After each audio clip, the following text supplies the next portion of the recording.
Alhamdulillah, Assalamualaikum warahmatullahi wabarakatuh. Saya Hajah Siti Amrina binti Haji Bukhari, yang merupakan jemputan daripada pihak Kembara Khalifah untuk mengisi slot yang akan saya perkatakan topik berkaitan dengan fardu ain wanita dan juga isu-isu fiqh yang berlega sekitar isu-isu fiqh wanita, khususnya ketika berada di tanah suci Haramain. Kita ada beberapa pendedahan kepada jemaah dan khususnya kepada mutawif ataupun mutawifah sendiri berkaitan dengan ilmu.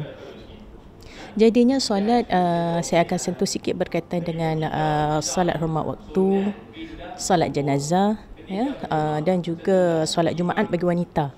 Sebab di Tanah Haram, di Masjidil Haram ramai wanita semayang Jumaat. Di situ kita akan dedahkan sikit berkaitan dengan salat.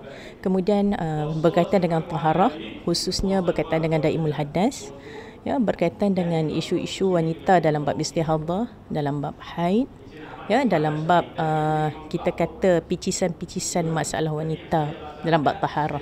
Kemudian saya sentuh juga berkaitan dengan niat bersyarat bagi wanita yang mengalami masalah haid, khususnya dalam menyelesaikan beberapa masalah wanita yang dalam haid ketika nak menunaikan ibadah umrah. Itu berkaitan dengan topik isu-isu fiqh wanita lah, berkaitan esok, dan panjang lagi lah penerangan berkenaan dengan perkara tersebut. Sebenarnya bebanan itu bagi pandangan saya lah peribadi, ia bukan satu bebanan, sebenarnya ia satu-satu tanggungjawab. Apabila seorang mutawifah membimbing jemaah umrah ataupun jemaah haji sendiri untuk menunaikan ibadat yang kita kata ibadat yang agak besar, manasik haji, manasik umrah ini yang tidak kita boleh lakukan di tempat kita. Jadi apabila kita lakukan di tempat yang bukan tempat kita, khususnya di Tanah Haramain, iaitu di bumi Madinah dan bumi Mekah, mereka perlukan satu ilmu yang mencukupi. Pertama sekali dalam bab bimbingan ibadat, sebab ia berkaitan dengan sahabatul ibadat. Apabila seorang mutawif dan mutawifah nak membimbing jemaah, persiapan ilmu yang cukup tu perlu. Maksudnya persiapan tu penting. Jadi ia bukan satu bebanan, tapi ia satu tanggungjawab fardu ain bagi seorang pembimbing umrah, khususnya mutawifah, tak kisah lelaki dan perempuan, mereka perlu kuasai semua bidang ilmu, hatta berkaitan dengan isu-isu wanita. Sebabnya apabila seorang mutawif membimbing jemaah wanita, apabila dia mengalami masalah di Mekah, khususnya dalam berkaitan dengan bab haid, jadi dia rasa itu adalah satu masalah yang mengganggu dirinya untuk dia melakukan ibadah. Jadi kepada siapa dia nak rujuk, melainkan kepada mutawif itu sendiri. Apakah hukum yang perlu kita kata jemaah tersebut fahami, dan apa penyelesaian masalah bagi jemaah tersebut. Biasanya bagi saya ini adalah di antara program yang bagus dan perlu diadakan secara konsisten, mungkin setahun 2-3 kali, berkaitan dengan kita kata persediaan dan persiapan khususnya pembimbing umrah dan pembimbing wanita dalam bab ini, bab kita hari ini kalau kita lihat berdasarkan beberapa pendekatan Arab Saudi dalam mengeluarkan visa. Apabila sebelum ini visa yang dikeluarkan kepada jemaah umrah, dia keluarkan visa umrah ataupun visa haji sahaja.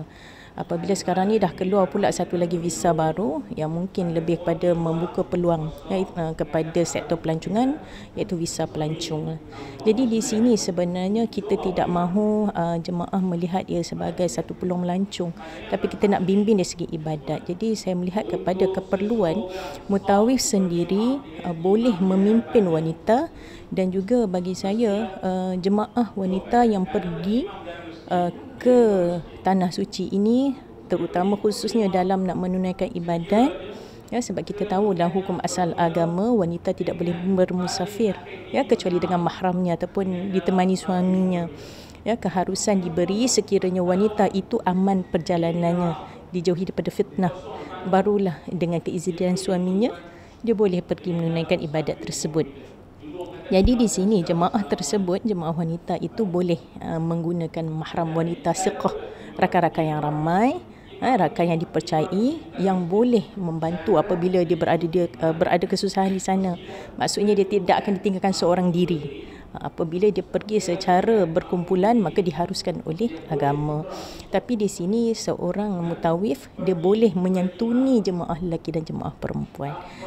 Sekiranya grup leader itu wanita, dia perlu membawa seorang mutawif lelaki dalam bab membimbing ibadat, khususnya dalam bab ibadat yang berkaitan dengan tawaf dan sa'i, pimpin bacaan zikir dan sebagainya. Itu khusus khas yang kita kata perlu di-lead ataupun diketuai oleh lelaki. Tak salah seorang wanita menjadi group leader, tetapi perlu ada seorang guru agama untuk kita kata saling lengkap melengkapi. Ya, kalau kata guru lelaki dah ada, dah memadai. Ya, sebab apa? Ada sudah mencukupi. Tapi kalau guru agama perempuan, dia perlu ada group leader ataupun ustaz lelaki yang boleh membantu melengkapi. Sebab wanita ini tidak diharuskan untuk kita kata melunakkan suara. Walau bagaimanapun dalam Islam sebenarnya ia adalah satu ruang untuk wanita ini boleh mengetuai, boleh memimpin grup, kita kata satu-satu kumpulan jemaah dengan dibantu oleh lelaki. Mengapa saya terlibat secara langsung dalam bidang ini? Apabila keperluan guru agama wanita tu sangat dituntut hari ini.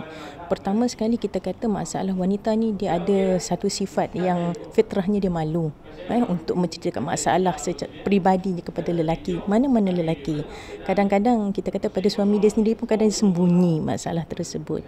Jadi kenapa kita melihat kepada keperluan guru agama wanita untuk bersama-sama dalam memimpin jemaah ini, kerana kita melihat kepada ruang yang boleh dibantu pada jemaah wanita khususnya dalam memudahkan komunikasi. Sebab kita melihat kepada sah batal ibadat itu satu perkara, tetapi komunikasi itu adalah alat untuk menyempurnakan ibadat tersebut supaya kita kata info, maklumat ataupun kita kata kaedah penyelesaian itu dapat dibantu dengan baik. Biasanya saya menyarankan kepada guru-guru wanita, guru agama wanita boleh membantu suami dalam membantu memimpin jemaah umrah. Setakat itu saya boleh.